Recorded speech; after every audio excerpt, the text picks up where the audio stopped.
या आधीच्या व्हिडिओमध्ये आपण पायथागोरस थेरम आणि त्याचा कन्वर्स याबद्दल माहिती घेतली. आता आपण पाहूया की पायथागोरस थेरम किंवा त्याचा कन्वर्स कशा प्रकारे अप्लाय करायचा. त्याचप्रमाणे त्याच्या अगोदर पाहिलेली जी थेरम्स होती, जॉमेट्रिक मीन असेल किंवा similarity in right angle triangle असेल, तर ही थेरम कशा प्रकारे अप्लाय करायची. तर पाहूया problem number first. Identify with reason which of the following are Pythagorean triplet. Pythagorean triplet कोणते आहेत? म्हणजे जर A square plus B square is equal to C square, म्हणजे दोन साईडच्या वर्गाची बेरीज जर तिसऱ्या साईडच्या वर्ग एवढी आली तर ते पायथागोरियन ट्रिपलेट होतं. पाहूया आता याच्यातील पहिला प्रॉब्लेम. तुम्हाला 3 व्हॅल्यूज दिलेले आहेत, 24, 70 आणि 74. Solution. Let A is equal to 24, B is equal to 70 and C is equal to 74. सर्वात लार्जेस्ट साइड या ठिकाणी आहे C म्हणजे 74. देरफॉर त्याचा स्क्वेअर आधी करूया. Therefore square of C is equal to square of 74 which is equal to 5476. This is equation number first. Now उरलेल्या दोन साइडच्या वर्गाची बेरीज करू. So A square plus b square is equal to square of 24 plus b ची value 70, तो square of 70 will be equal to 576 plus 4900. After adding you will get 5476 equation number 2. From first and second you will find that square of c is equal to sum of the square of remaining two sides. Remaining two values, या दोन्ही व्हॅल्यूच्या स्क्वेअरच्या सम एवढी, बेरजे एवढी याची किंमत आली. Therefore you can write a square plus b square is equal to c square from equation first and second. And so therefore given triplet 24, 70 and 74 is a Pythagorean triplet. Pythagorean triplet. आणि reason, याचं reason आहे converse of Pythagoras theorem. कारण आपण दोन साइडच्या वर्गाची बेरीज तिसऱ्या साइडच्या वर्गा एवढी हे आपण इथं प्रूव्ह केलं. म्हणजेच याचं रिझन येईल कन्वर्स ऑफ पायथागोरस थेरम.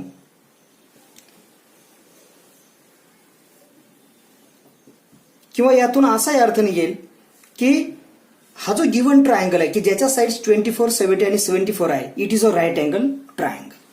म्हणजे दोन्ही प्रकारे विचारू शकतात. Is it Pythagorean triplet or show that the sides containing the above values is a right angle triangle. Okay. Second one. Solution.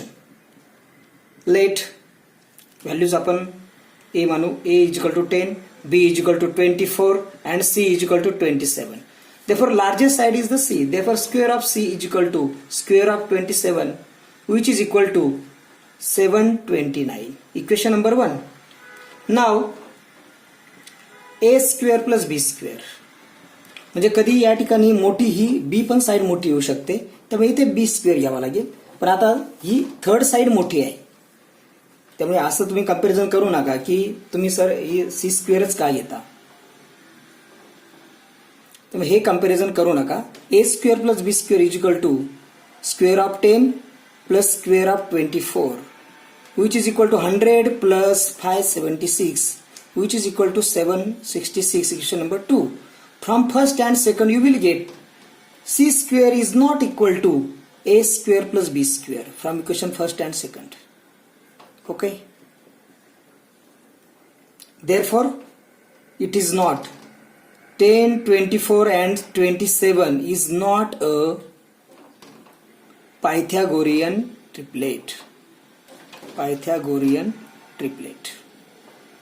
Reason is same, converse of Pythagoras theorem. म्हणजे तुमच्या लक्षात आलं की ऍप्लिकेशन कसं करायचं. जर ही इक्वल आलं तर पायथागोरियन ट्रिपलेट, इक्वल नाही आलं तर पायथागोरियन ट्रिपलेट नाही. आणि दोघांनाही रिझन तेच आहे, converse of Pythagoras theorem. Let's proceed to the next problem. In the adjoining figure, angle MNP is equal to 90. Segment NQ perpendicular to segment MP. खरं तर MP हा हायपोटेनस आहे. And MQ is equal to 9, QP is equal to 4. Find NQ. तुमच्या लक्षात आलं असेल की हा जो NQ आहे हा जॉमेट्रिक मीन आहे. मग solution in triangle MNP measure of angle N is equal to 90 हे लिहावं लागतं आपल्याला given and segment NQ perpendicular to hypotenuse MP. आणि जर राईट अँगल ट्रायंगलच्या व्हर्टेक्स मधून जर हायपोटेनस वरती आपण परपेंडिक्युलर ड्रॉ आउट केला तर हा परपेंडिक्युलर या दोन सेगमेंटचा जॉमेट्रिक मीन असतो. And therefore by geometric mean theorem you can write NQ square is equal to MQ into QP. MQ into QP by the theorem of geometric mean. Theorem of geometric mean. म्हणजे इथे आपण simulate in right angle triangle सुद्धा वापरू शकलो असतो, पण आपल्याला विचारले या साइड बद्दल, त्याच्यामुळे आपण हे थेरम वापरलं. Therefore, NQ square will be equal to 9 into 4 is equal to 36. Therefore, by taking square root, NQ is equal to 6 by taking square root.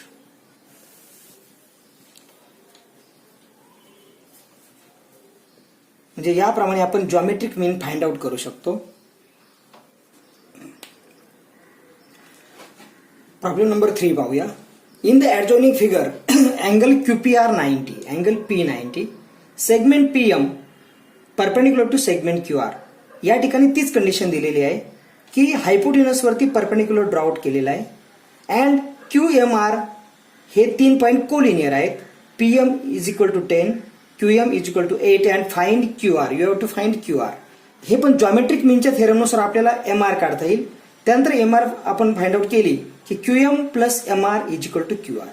म्हणजे थोडीशी स्टेप इथे एक्स्ट्रा करावी लागेल. Therefore, solution दिलेल्या कंडिशन्सला in triangle QPR measure of angle P is equal to 90 and segment PM perpendicular to hypotenuse QR. Therefore, by theorem of geometric mean PM square, therefore PM square is equal to QM into MR by theorem of geometric mean. Theorem of geometric mean. Values आता put up करू इथे. So PM square of 10, QM 8 into MR. You will get 100 is equal to 8 into MR. By dividing 8, you will get 100 upon 8 is equal to MR, and the final answer MR is equal to 12.5. But we have to find QR. Therefore, QR is equal to QM plus MR because they are collinear. त्यामुळे reason लिहा, since QMR are collinear. Therefore, QR is equal to QM 8 plus MR 12.5. The answer will be 20.5 units. तर हे तुमचं final answer येईल.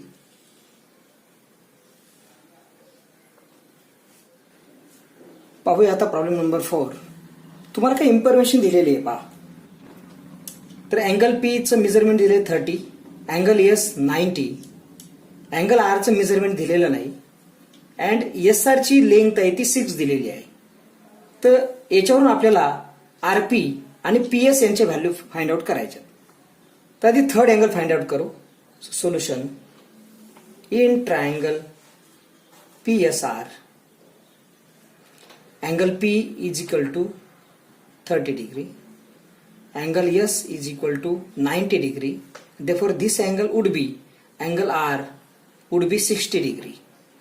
Remaining angle of triangle. Therefore triangle PSR is a 30 degree, 60 degree, 90 degree triangle. And therefore side opposite to 30 degree ती आलेली आहे SR. Therefore SR is equal to half into hypotenuse RP. याला कारण side opposite to 30 degree angle, side opposite to 30 degree angle. Therefore SR ची value दिलेली आहे 6 is equal to half into hypotenuse RP. Therefore 6 into 2 is equal to RP, and finally therefore RP would be 12 units. म्हणजे 30, 60, 90 degree ट्रायंगलचं theorem आपण use केलं की आपल्याला ही side find out करता येते. आता PS काढताना PS जी आहे ही 60च्या अपोजिट साईड आहे, तर मग ते थेरम वापरूया, ते रिलेशन वापरूया. देरफॉर 60च्या अपोजिट साईड जी आहे SP किंवा PS is always √3/2 into hypotenuse. Hypotenuse is RP. Reason आहे side opposite to 60 degree angle. By putting values, therefore PS is equal to √3/2 into RP ची व्हॅल्यू इथे आपण फाइंड आउट केलेली आहे 12. So PS is equal to dividing by 2 केलं तर 6√3 units. तरी आपण उरलेल्या साइडच्या व्हॅल्यू फाइंड आउट करू शकतो. Let's solve question number 5. तुम्हाला काही इन्फॉर्मेशन दिली आहे पहा. From the given information find AB and BC. Information मध्ये अँगल B चं मेजरमेंट 90 डिग्री दिलंय आणि AB is equal to BC. तर बघूया आपण solution. In triangle ABC segment AB congruent to segment BC given. So angles opposite to them are congruent. जर एखाद्या त्रिकोणात दोन बाजू कॉन्ग्रुएंट असतील तर त्यांच्या समोरचे अँगल, या बाजू समोरचा अँगल हा आणि या बाजू समोरचा अँगल हा हे कॉन्ग्रुएंट असतात. Therefore angle BAC congruent to angle BCA. Theorem of isosceles triangle. Isosceles triangle चे हे थेरम आहे.